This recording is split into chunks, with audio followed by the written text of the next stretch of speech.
What do Falcons do? We rise up. Welcome to Rise Up Reactions, the show we talk all things Falcons, NFL, Georgia sports, and in general the sports news of the day. I'm your host, Dr. Lee Denning, the lifelong sports fan, the Golden Hard Dog, coming back to you with a fan recap of the Falcons at the Carolina Panthers, loss 7-9.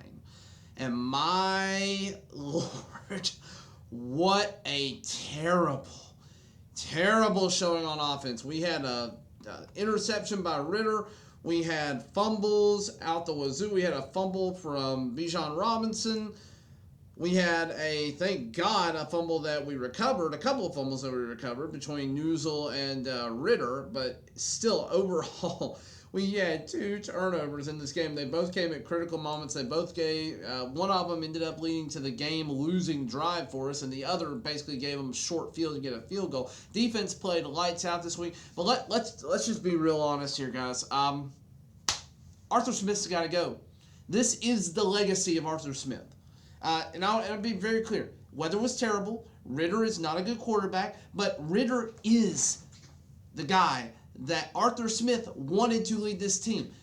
Arthur Smith has had 3 years to pick a quarterback of the future for our team in the draft or in free agency, and he's not done it. Now, I get the first 2 years free agency might not have been a really good option. This past year, we had some flexibility in that, but there weren't a lot of great options out there. But still, we have not made the effort to get the quarterback of the future, and Desmond Ritter is not it. He is a backup at this point. I do not care to see any more of him. We now have given him a full year's worth of evaluation. But let's even go back last year. We had Marcus Mariota, who nobody thought was going to be the starter for long term, who was going to be a stopgap quarterback, and we continued to play Mariota through the first 14 weeks of the season, only giving Ritter a shot to actually show what he had as an evaluation mode in weeks 15 through 18. It was an evaluation year for the team as a whole, and just because we had some pseudo hope of making an outside shot of the playoffs, we continued to play Mariota. He should have been gone last year after this same game. Carolina Thursday night, bad weather. He should have been gone at that point. He should have been on the bench, and we should have seen what we had in Ritter, and because then we might actually know going into this season that Ritter is not a starter. He is a backup. He played decently well, not turning the ball over, which is like night and day from where he was, where he is this year. He went 4 games without a turnover last year, or without an interception. At least he did have one fumble, but 4 games without an interception last year to end the season. We all thought, hey, he's not going to be probably great, but at best case scenario, he's going to be a mediocre starter and a game manager. No. He has been anything but a game manager. He has tried to carry the team on his shoulders. He has been bad, throwing tons of interceptions. I don't even know how many he's got this year. I'm going to have to look that stat up. I think it's at like 12 now. 12 interceptions, I want to say. I don't know how many he's got. Gosh. This game, I don't know if I can even find that this quickly on ESPN because they do not give me good data. 10 interceptions, though. 10 touchdowns, 10 interceptions in 2023. And I don't even know how many fumbles. He is not good. He is not a good quarterback. He is not the future for this franchise. And again, I know people are going to say, well, Arthur Smith hasn't had a good quarterback. Do you really trust him to develop a quarterback at this point? If we give him one more year, and again, the Falcoholics have been very clear about this point, and I agree with it. What team gives a coach 3 losing seasons, and he continues to be a head coach? And again, I've talked about this already next year. We know what 2 divisions we draw that are not the NFC South. We draw the AFC West. We draw the NFC East. And then right now, I got to go back and look. Let's just look at the standings real quick and see who the heck we would actually be drawing right now, because we're 3rd in the division, and we're probably not getting better. This was the year that we needed to win, that we had the easiest schedule we possibly could, and we're not doing it. So right now, we play the New York Giants. I don't know if that would be in New York. And we would also play the Green Bay Packers again. So honestly, I know they had a bad game. We needed them to beat Tampa Bay, and it didn't happen. And now Tampa Bay is poised to pretty much walk into the playoffs if they can beat the Saints. So I don't know what we're looking for here. I don't know what we're thinking here. I don't know what the plan is long term. Next season, do you really think with this team, with this coach, if nothing changes, and I don't think a quarterback fixes terrible play calling, terrible scheming, and terrible play overall by the team.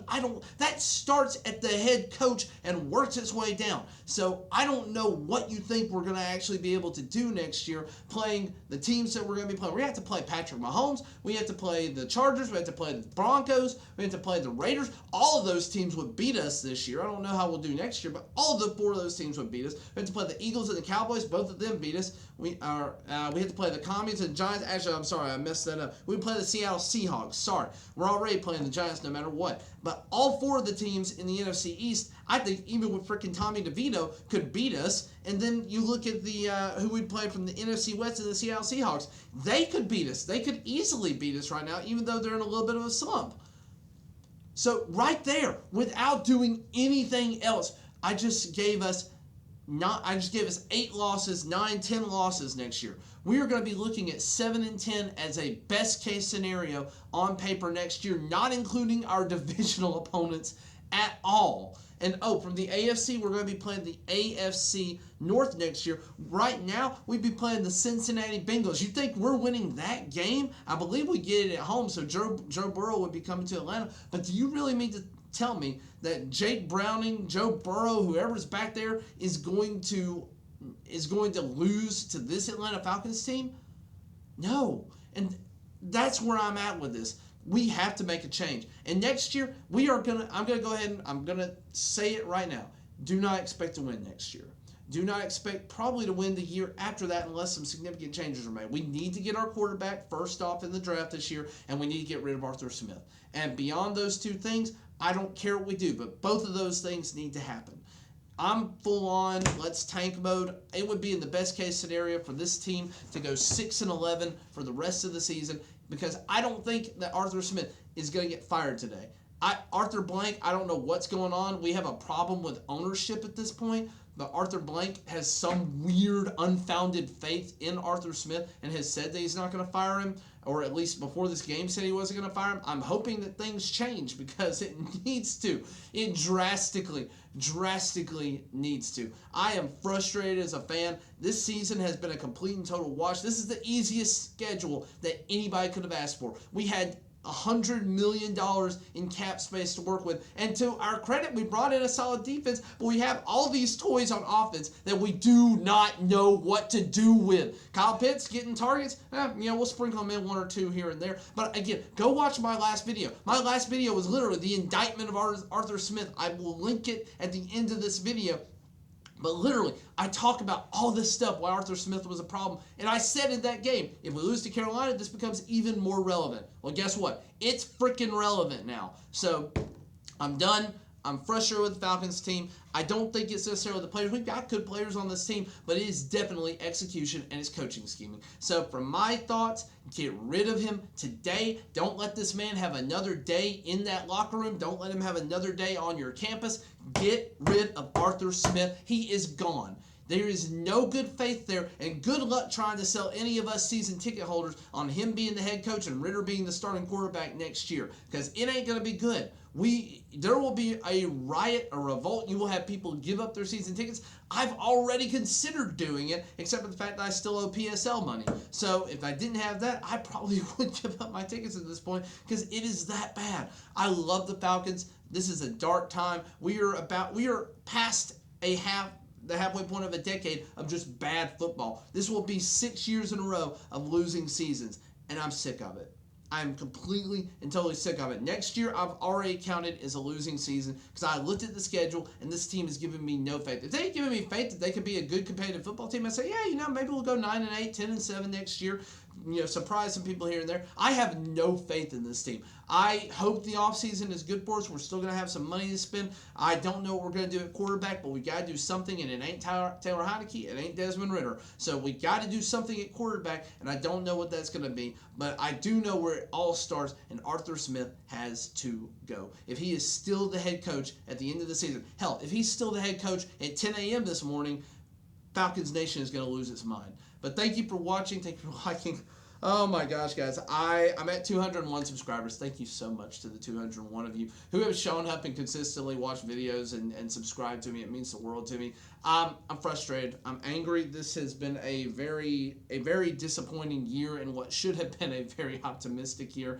And next year is already looking to be a potentially bad year just from the outlook of who we have to play and the team. And again, you never know how things are going to go, but I'm going to go ahead and say that the NFC South is going to continue to be a fairly garbage division. And, we might one day be the kings of that trash heap, but for a little while, we're all going to be bad. Thank you for watching, liking, sharing, subscribing. My goal is still 500 by the end of the season. Don't think I'm going to hit it, but I do appreciate the 201 of you who have decided to be everydayers for me. Thank you, and as always, rise up.